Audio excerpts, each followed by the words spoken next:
Mayor Vico Soto may nilinaw. Yan ang pag-uusapan natin patungkol sa kinabibiliban, hinahangaan at pinakamahusay na punong lungsod sa buong bansa ngayong araw po. Pero bago yan mga kaparokya, humihiling ako na pakisubscribe ang aking YouTube channel. Paki-like and share na din po mga kaparokya para mas dumami pa po ang makapanood ng content natin. Maraming salamat po sa inyong mga kaparokya at maraming salamat din po sa mga Filipino working abroad na patuloy na sumusubaybay, patuloy na tumatangkilik ng ating munting channel. Muli, maraming salamat at sobrang na-appreciate ko po kayo mga kaparokya. So yun nga mga kaparokya, tila may nilinaw ang butihing Mayor Vico Soto patungkol sa naging dahilan or naging problema ng patuloy na pagbaha sa ilang lugar ng nasasakupang lungsod nito, kung saan may ilang solusyon din itong inilatag. So ayon nga sa recent post nito sa kanyang Facebook account, kaugnay nga po yan sa naitalang flash flood sa nasasakupang lungsod, partikular sa Urbano Velasco at mga kalapit na kalsada kabilang ang paligid ng Mega Market, Kaliwag, Esguera at Acacia.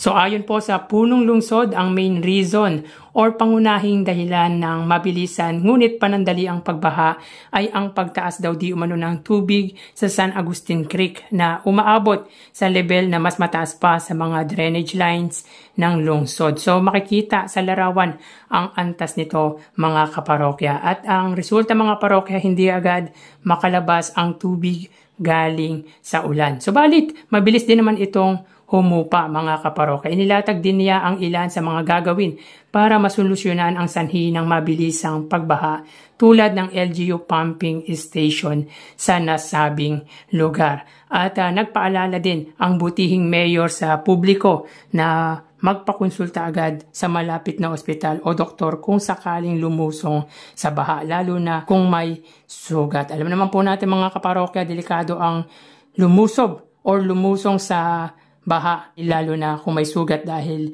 sa ihi po ng daga or sabihin po natin yung leptospirosis. Anya pa mga kaparokya, may libreng doxycycline mula sa LGU, ngunit ito ay prescription antibiotic at hindi para sa lahat, lalo na sa maliliit na bata. Panawagan niya mga kaparokya ang kooperasyon at pangunawa mula sa publiko.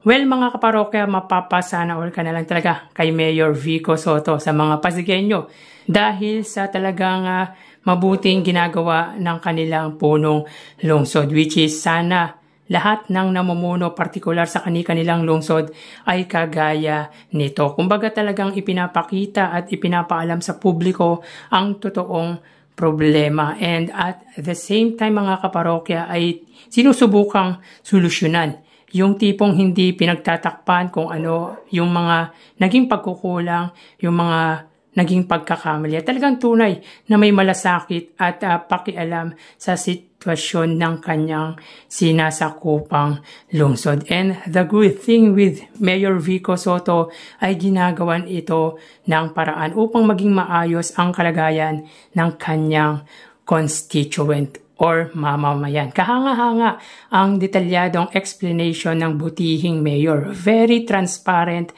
and very clear ang plano nito sa nasabing problema. Sana gayahin ng ibang city mayors, di lang sa Kalakhang, Maynila, kundi sa buong bansa. Gayahin ng mga politisyan na alam lang ay magpayaman gamit ang kaban ng bayan. At ang pangunahing proyekto or ginagamit na proyekto ay sa flood control. Ibang-iba talaga ang Mayor Vico Soto sa ibang politician. Talagang may malasakit at pagmamahal sa kanyang nasasakupang lungsod, sa kanyang constituent. Napaka-transparent at maliwanag yung pagkaka-explain ni Mayor Vico Soto. Actually mga kaparokya, naka-follow ako sa lahat ng punong lungsod or mga mayor dito sa Kalakhang, Maynila, at tanging si Mayor Vico Soto lang talaga yung nakikita kong may accountability. Kaya tunay na kahanga-hanga mga kaparokya, napaka-responsableng punong lungsod sa lahat. Kumbaga hindi nito pinapahiya ang mga nagtiwala sa kanya dahil ginagawa nito ang lahat para maging maayos ang kanyang nasasakupang lungsod. Yung iba mga kaparokya, pakitang tao lang. Hindi natin alam kung sincere sa ginagawa, unlike Mayor Vico Sotto na tunay na pagseserbisyo ang kanyang ginagawa. Kayo mga parokya, anong masasabi nyo patungkol dito? Paki-comment naman po ang opinion nyo mga kaparokya. So hanggang dito na lang po tayo mga parokya. Magsiingat po tayo palagi. Thank you and God bless.